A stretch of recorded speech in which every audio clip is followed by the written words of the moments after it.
We are being told regularly these days to just follow the science. Now, what they mean when they tell us that is they want us to follow the experts, actually. The problem is this: many of the experts in our generation have flat out lost their minds.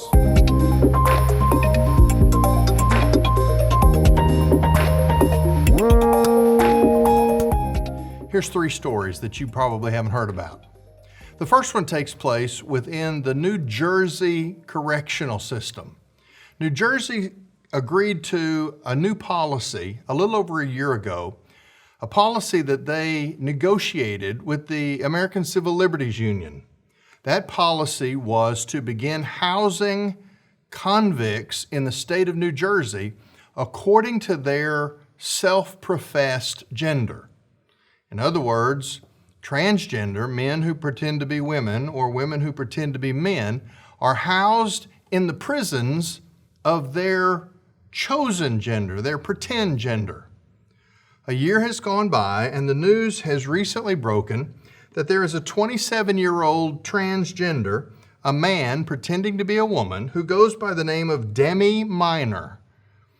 She has been transferred out of the women's prison that it has been in because Demi Minor has impregnated 2 female inmates in the New Jersey prison system. They're struggling to figure out just what to do with this policy that they agreed with because now they have this real world problem where inmates that have biologically male body parts are allowing those body parts to find their way into the biologically female body parts of other prisoners. You see, you can make up any worldview you want, but can you live by it? The second story, maybe you have heard of, it's about a new virus, not a new virus, but a new headline virus called monkeypox. The World Health Organization has just declared monkeypox to be a public health emergency of international concern. They're predicting, there aren't that many cases now, but they're predicting that we may have as many as 10,000 cases of monkeypox in the United States by the 4th quarter of this year.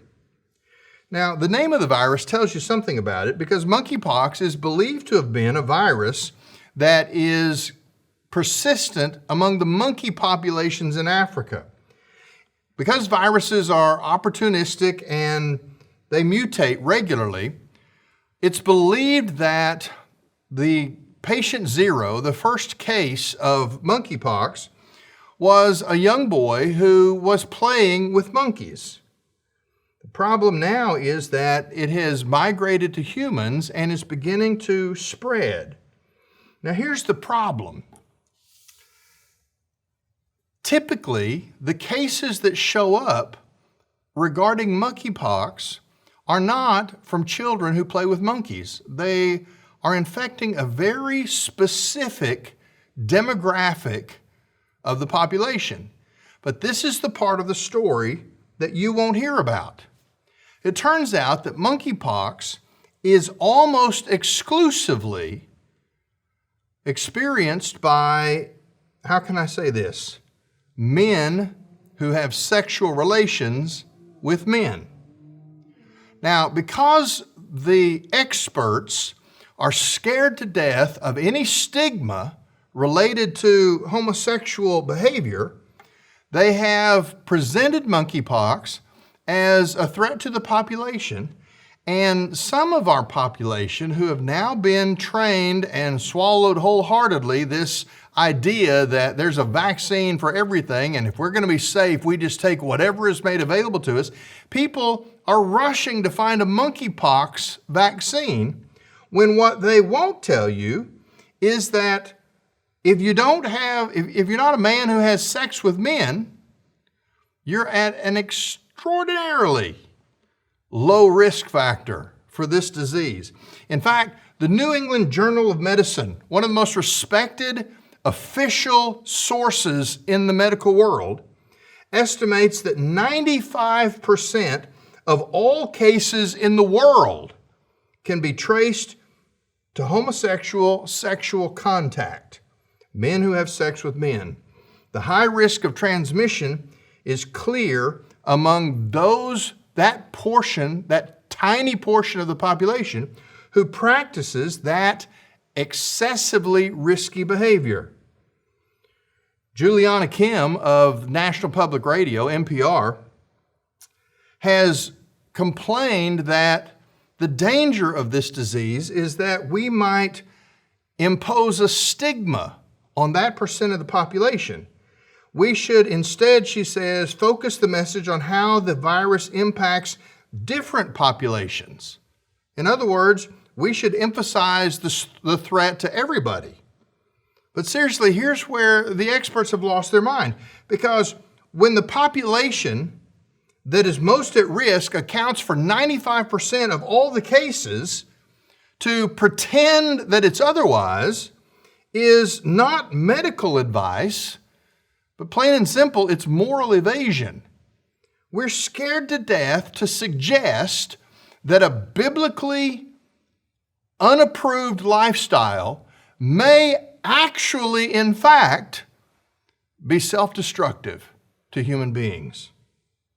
Another public official warned against overstressing sex and advised against avoiding any mention of homosexuality. Even the New York Times quotes their city health officials in New York City who say that the city wants to remain sex positive and they want in no way to allow monkeypox to stigmatize sex at all. Well, the medical reality is simple. There are certain sex acts that involve parts of the human body that were not designed to come together. Let me put this as carefully as I can. The digestive system and the reproductive system were not meant to be interchangeable. Tissues are easily damaged, leading to transmission of certain diseases at a much higher rate than those who don't participate in this risky and self-destructive behavior. The natural law points to the fact, both moral and medical, that it's important for us to understand the way the body was designed and how it was meant to work. And when we, again, choose to live by a worldview that's inconsistent with the facts, with the reality of human existence, we wake up one day only to discover that we can't live by that worldview. The most obvious way to stop monkeypox is not a global vaccination effort.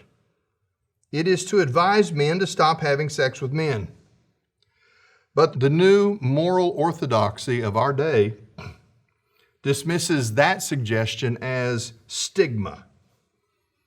We're less concerned about a public health crisis than we are about the moral insanity of the modern worldview. Well, transgender inmates in New Jersey impregnating other inmates in a women's facility, monkeypox being touted as a global disease when in fact it is related to a very specific kind of behavior. There's something else. You can now find in mainstream retail centers like Target new kinds of undergarments, what is called tucking underwear for boys. I'll leave you to figure out what that means. And chest binders marketed at Target to young girls. Both pieces of clothing designed to allow young boys or young girls to opt out of the appearance that they have biological body parts that they don't want to have. What's more alarming than stores like Target merchandising these things is that the American Academy of Pediatrics, supposedly a medical standard for treatment of diseases among children in our generation, the AAP, in its quest to normalize this idea that there is a multiplicity of genders, in an attempt to avoid the reality of adolescent mental health problems, they have just published a brand new book called Youology, Y-O-U-ology. Youology, a puberty guide for everybody. It's a new book aimed at teenagers on the subject of puberty. Now, you might think that this is just another government pamphlet that is put out like so many other things to provide information to people who don't have access to all the information. The problem is, when you look at the AAP book, what you find is an intense level of indoctrination as so-called scholars and medical, remember, quote, experts intentionally change definitions and create new unfounded concepts out of thin air. They whitewash biological realities to support a radical plan that has no association with truth or rationality. It's not just the AAP, the American Association of Pediatrics, but the Journal of American Medicine is also pushing the idea that puberty blockers, drugs that stop the natural developmental process in adolescence, should be widely used and available. The American Medical Association says transgender care for minors is not extreme or even experimental. The Pediatric Endocrine Society says minors should be supported in living in their desired gender role. If follow the science means follow the experts are making stuff up as they go along. These associations and journals and experts are so afraid of being called bigoted that they are willing to say whatever it takes to avoid their reputational harm. They're so scared of being canceled by activists that medical ethics has taken a nosedive in the 21st century, completely surrendering to progressive demands that are not based on actual, real facts. In fact, back to the book Youology by the AAP, they don't refer to boys and girls. They refer to sperm-making bodies and baby-growing bodies. Now, we know that there is a small percentage of people who actually struggle with what is called gender dysphoria, a psychological struggle that should be treated, and we should be sympathetic with people who have that issue. But the widespread mainstream promotion of transgenderism goes way beyond sympathy and assistance. It is destroying a generation. Medical professionals who somewhere along the way made a pledge first to do no harm, now they insist that biological reality doesn't exist and that children should be allowed to alter their bodies permanently even before their brains are fully formed. That sounds like they are doing harm. Well, the transgender activists tell us that if we fail to give affirmation, we are putting them at risk, except the statistics, again, don't back that up. Turns out that suicide rates among transgender students are higher in states with easier access to cross-sex treatments. The truth is that a mental illness, because it is treated with a political solution, is actually destroying the lives of young men and women. Well, what does the Bible have to say? Let me read this quickly. Genesis chapter 1. So God created man in his image. In the image of God, he created him. Male and female, he created them. God blessed them, and God said to them, "Be fruitful and multiply, and fill the earth and subdue it, and rule over the fish of the sea, and over the birds of the sky, and over every living thing that moves on the earth." The Bible is very clear that there are two genders, male and female. The creation account shows an ascending order of creation, and it puts the creation of man and woman as the pinnacle of what God did in the very earliest moments of the created order. It is preceded by divine deliberation. God decided to do it the way He did it, and human life is the only part of the entire created order that is said to be made in the image of God. Mankind is referred to specifically as a direct, purposeful creation by God. Now here's the thing. If we go over to the flood story, we hear talk about the sexuality of animals. But we don't hear any talk about the sexuality of animals in the creation story. In the creation account, there's no mention of the sexuality or the procreation of animals. But there is talk about that among humans. This implies that human sexuality is of a different sort than animal procreation. Human procreation is intended not merely as a mechanism for replicating the species or even an expression of human passion, but it is instrumental in experiencing the blessing of God as He put the man and the woman together. Human life is different from animal life, despite what our generation believes. Specifically, we are not mentioned, like the animals, as producing after our kind. The Bible elevates the relationship between a man and a woman in the sexual experience as something completely distinctive from the rest of creation. The text infers that mankind is completely different. We are not just the highest animal on the planet. We are fundamentally different than everything else. And sex is not merely for recreational purposes as it has become in our day and time. When human sexuality is distorted through neglect or abuse, the human family suffers as image bearers of God. Now, quickly, you might say, well, but this generation doesn't believe the Bible. I understand that. But the fact that this generation doesn't believe the Bible doesn't mean that the Bible is not true. Let's not be afraid to go back to the Word of God to find the standard for reasonable worldview living. A rational approach that actually accounts for the facts and the realities of what it means to be human. It doesn't matter if people say, well, he quoted from the Bible and I don't believe that. I don't care if you believe it or not.